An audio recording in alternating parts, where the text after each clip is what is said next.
What's up, Helldivers? We got big patch notes for today for patch 1.000.200.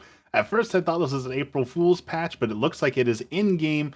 There's a lot to talk about, so let's go over patch notes as always and kind of talk about how it's affecting things, impacting things, what it's going to mean for you. So the overall overview that they give us says that its balance changes the missions, stratagems, weapons, enemies, and Helldivers and general fixes and stability improvements. And the big gameplay changes is blizzards and sandstorms. I've not experienced a blizzard, but I have experienced a sandstorm. It was actually more beneficial than it was negative, whereas like a lot of the other ones, like firestorms, you're burning to death really fast. With the meteors coming down, it can just take you out. The sandstorm seemed to give me a ton of cover from the automatons, which was actually more useful than harmful. So pretty cool.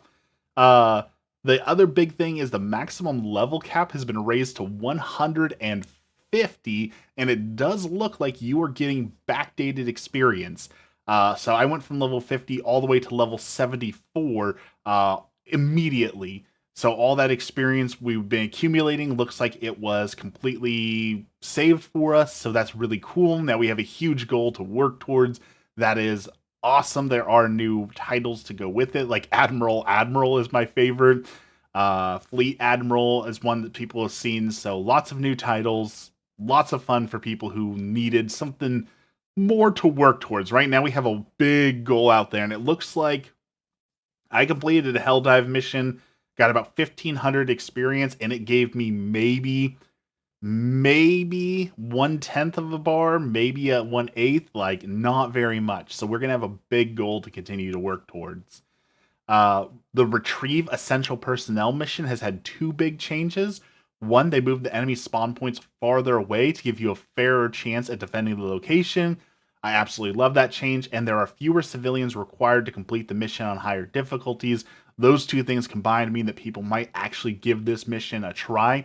I know that a lot of people had solved this mission already. They had found a way to fix it all, and that was to like have a couple people running around out the sides, things like that. However, this gives us more options, and I'm happy for that.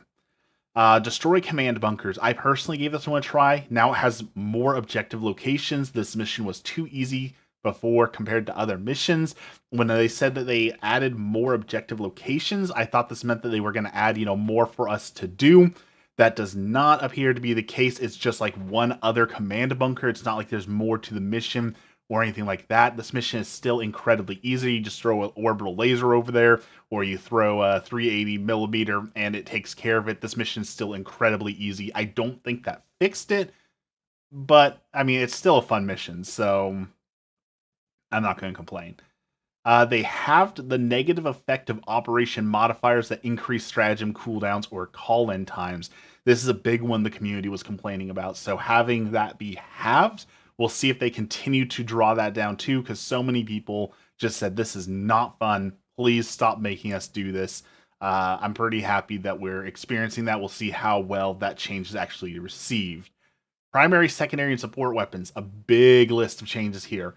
The arc thrower is now fixed for charging inconsistencies. It says it will now always take 1 second to charge. Before, it could take a little bit longer, a little bit shorter. It is always 1 second now, but it was reduced from 50 meters to 35 meters. So a little bit of a range drop, but they increased the stagger force as a compensation. So not only is it more reliable, but it will always stagger, it looks like. I don't mind losing a little bit of range on that. Guard dogs now restore full ammo from supply boxes. That actually makes them usable. The anti-material rifle damage increased by 30%. I don't know that that's actually going to bring it out of like the garbage tier, but it's a start. The incendiary breaker damage per bullet increased from 15 per bullet to 20 per bullet. Fire damage per tick increased by 50% from all sources. I tried this on the napalm strike, and I could actually see a difference with the napalm strike. So that increased fire tick damage is now noticeable. There are some things it still doesn't seem to do a lot towards. Like I was lighting walkers on fire just to see if that tick damage could take them down, and it could not. So I don't know that this makes napalm usable, but I think it's going to make a noticeable difference for the incinerary and the flamethrower. Liberator Penetrator now has a full auto mode. People say this feels amazing. Dominator increased damage from 200 to 300, increased stagger. The Diligence Counter Sniper increased armor penetration from light to medium. I personally gave this one a try, and it felt great. I still don't know, like, for bots that I would take that over, like, the Scorcher, just because the Scorcher is so good, but it felt good to actually break through armor and play like a sniper. It felt good. I liked it. The Slugger got some nerfs, reduced stagger, reduced damage from 280 to 250, and reduced demolition force.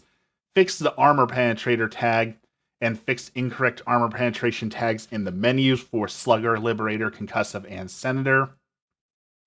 Recoilless rifle increased the number of rockets you restore from supply boxes from 2 to 3. That's a good buff. Spear increased the number of missiles you restore from supply boxes from 1 to 2. Also a good buff. And the heavy machine gun, the highest fire rate mode was reduced from 1200 RPM to a more moderate 950 RPM. I don't know that anyone was even using the heavy machine gun, so I don't know why they're nerfing it, but hey. The Patriot Exosuit got a huge nerf. Rockets will now penetrate armor only on direct hit. Before the Patriot Exosuit was a great, like, oh, we're getting overwhelmed by Bile Titans. Call it in, just spam rockets. Yeah, we're not going to be able to do that anymore. Balancing adjustments have been made. Charger's normal melee attack now does less damage against exosuits. Bile Spewers and Nursing Spewers do less damage with their puke. This is the blessing of the entire patch. If they did nothing else, I certainly appreciate that. That doesn't necessarily mean instant kill now. The Bile Titan can no longer be stunned. That is a harsh nerf. It was very powerful to use like the stun grenades and a 500 kilogram to take them out. Looks like that was not intended. That is fixed. That is going to be harsh. Make Bile Titans a little bit harder. We can still deal with them, but a little bit harder. Shriekers no longer create bug breaches, which is great, and Shriekers hitting you while they are dead now does significantly less damage. To put into terms how much damage those things did, a falling Shrieker could take out a Bile Titan in one shot. So they were doing a lot of damage. Looks like it will still hurt, but it shouldn't be a death sentence anymore. Balancing and adjustments. Heavy armor and medium armor protects better now, and you take about 10% less damage than before while wearing heavy armor and 5% less while wearing medium armor. Fortified Commando and light armor is unchanged. I just don't think that's going to make a big enough difference. The heavy armor, just the lack of mobility is so great. I just don't see it being useful unless it's like a 50% damage reduction, or that like medium-sized and smaller enemies cannot harm you. Like, I just don't see anyone using heavy armor seriously. Fixes, they fixed issues with save settings for PS5 would be rebooted. Your settings would be rebooted when you reset. Enemies now properly target exosuits. Previously, many enemies ignored the exosuit. That was nice. That's fixed now, though. Fixed exosuit beyond the fire while the minimap is open. Helldiver and exosuit both had a bug that made them sometimes take explosion damage multiple times, making things like automaton rockets be too deadly. This is now fixed. I have noticed that. I went in on a couple different Helldives in light armor, and those automaton rockets did not absolutely destroy you.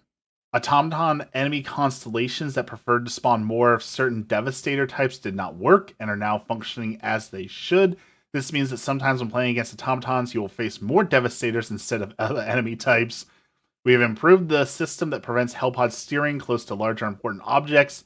We have solved the issue where the effective area around objects was a lot larger than intended. We have reduced the number of objects that prevent Hellpod steering. This system is intended to prevent soft locks where players can drop on important interaction points or drop into unintended places. We'll continue to monitor the state of this update, see if additional tweaks are necessary. Fix cases where the ground under the assets could be bombed and causes it to float. Ballistic shield changes. Collision mesh has been slightly increased. Change shield poses so that less of the Helldiver is exposed. Address the bug where parts of the Helldiver become vulnerable while using the shield in first person. Those are great bug fixes. I don't think that's going to make the shield valuable in any way. It's still pretty much garbage tier, I feel. And then, as always, they list their known issues. Game might crash from picking up a snowball or throwing back a grenade. Various issues involving friend invites and crossplay, such as cross-platform friends.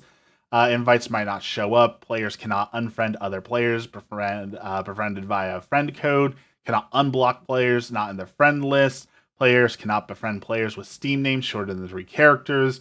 Explosive weapon stats include only direct hit damage, but not explosive damage. Explosions do not break your limbs except for when you fly into a rock. Planet liberation reaches 100% at the end of every defend mission. Drowning in deep water with a vitality booster equipped puts Helldiver in a broken state. Remember, this is a known issue, so they know this is happening. They didn't fix this yet. Stratagem beam might attach itself to an enemy but will deploy to its original location. Some player customizations like title or body type may reset after restarting the game. So, like I said, huge patches there. I really enjoyed the flamethrower buff. The changes to the flame ticks is really good. The changes to the Liberator, Dominator have been very good. I'm going to try out the anti-material rifle here soon. So overall, these are solid changes, but there is one new bug that is coming. We don't know where it's coming from, but in many missions, people are already talking about that the Pelican is not properly deploying. That when you complete a mission, it's supposed to send down the beacon to allow you to call an extraction. That is not happening. So if that happens to you, the only way to end that mission is either for you to wipe out all your reinforcements or wait until the very end of the mission where the emergency Pelican comes in. This is a bad situation, and hopefully that is their number one issue right now, because that makes a lot of these missions feel unplayable, where you have to just completely sit there for 10 minutes and waste time or kill all your allies over and over again. So that should be their number one known issue they need to be working on right away. Other than that, this patch feels great. Get out there and start leveling up.